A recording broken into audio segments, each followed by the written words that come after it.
Hi hello, നമുക്ക് ഇന്നൊരു bridal വർക്കിന് പോയല്ലോ. നമ്മളുടെ ബ്രൈഡിൻ്റെ ലൊക്കേഷൻ വരുന്നത് തിരുവങ്ങൂറാണ്. നമ്മളെ ബ്രൈഡിൻ്റെ നെയിം ഹന്ന എന്നാണ്. ഹന്ന എൻ്റെ ഫസ്റ്റ് മുസ്ലിം ബ്രൈഡാണ് കേട്ടോ. അതായത് നമ്മളെ ഫാമിലിയോ അല്ലെങ്കിൽ ഫ്രണ്ട്സോ ഒന്നും അല്ലാതെ ഫസ്റ്റ് ഒരു ഔട്ട്സൈഡർ എന്ന നിലയ്ക്ക് എനിക്ക് കിട്ടിയ നല്ലൊരു ഫസ്റ്റ് മുസ്ലിം ബ്രൈഡാണ് ഹന്ന. ഹന്നയുടെ വീട് വന്നിട്ടുള്ളത് ഒരു പുഴൻ്റെ ഒക്കെ അടുത്തായിട്ടാണ് കേട്ടോ. നമ്മൾ വീട്ടിലെത്തിയ ഉടനെ തന്നെ നമുക്ക് അവർ വെൽക്കം ഡ്രിങ്ക് തന്നിട്ടുണ്ടായിരുന്നു. അത് കുടിച്ചതിന് ശേഷമാണ് പിന്നെ വർക്ക് സ്റ്റാർട്ട് ചെയ്തിട്ടുള്ളത്. നമ്മളുടെ ബ്രൈഡ് ഒരു ടീച്ചറാണ് കേട്ടോ. ഇങ്ങനെ ഒരു ഹാൻഡ് ഫിനിഷ് ചെയ്ത് രണ്ടാമത്തെ ഹാൻഡ് കുറച്ചൊക്കെ ഇട്ടപ്പോഴത്തേക്കും ഹന്നയ്ക്ക് ജസ്റ്റ് മയക്കം വരുന്നുണ്ടെന്ന് പറഞ്ഞാൽ ജസ്റ്റ് കുറച്ച് നേരം ഹന്ന ഉറങ്ങി. അത് കഴിഞ്ഞ് രണ്ട് കൈയും ഫിനിഷ് ചെയ്തതിന് ശേഷമാണ് നമ്മൾ ലഞ്ച് കഴിക്കാൻ പോയത് കേട്ടോ. ലഞ്ച് കഴിച്ചതിന് ശേഷം പിന്നെ ഞങ്ങൾ പുറത്ത് ഇരുന്നിട്ടാണ് കേട്ടോ വർക്ക് റീസ്റ്റാർട്ട് ചെയ്തത്. മാഷാ അല്ലാഹ്, അങ്ങനെ നമ്മുടെ വർക്ക് ഫുള്ളായിട്ട് ഹന്ന പറഞ്ഞ പോലെ തന്നെ ചെയ്ത് കൊടുക്കാൻ സാധിച്ചു.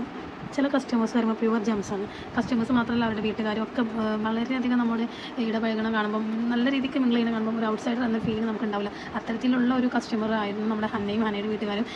നമുക്ക് ഒരു മടുപ്പ് ഫീൽ ചെയ്തിട്ടില്ലായിരുന്നു. എങ്ങനെയെങ്കിലും വർക്ക് ചെയ്ത് കഴിഞ്ഞിട്ട് അവിടെ പോകാൻ മതി എന്നൊരു ഫീലിംഗ് എനിക്ക് വർക്ക് സ്റ്റാർട്ട് ചെയ്ത് അവസാനിക്കുന്നത് വരെ എനിക്ക് ഫീൽ ചെയ്തിട്ടില്ലായിരുന്നു. ഭയങ്കര അടിപൊളിയായിട്ടാണ് എനിക്ക് ഫീൽ ചെയ്തിട്ടുള്ളത്. Anyway thanks to Hannah.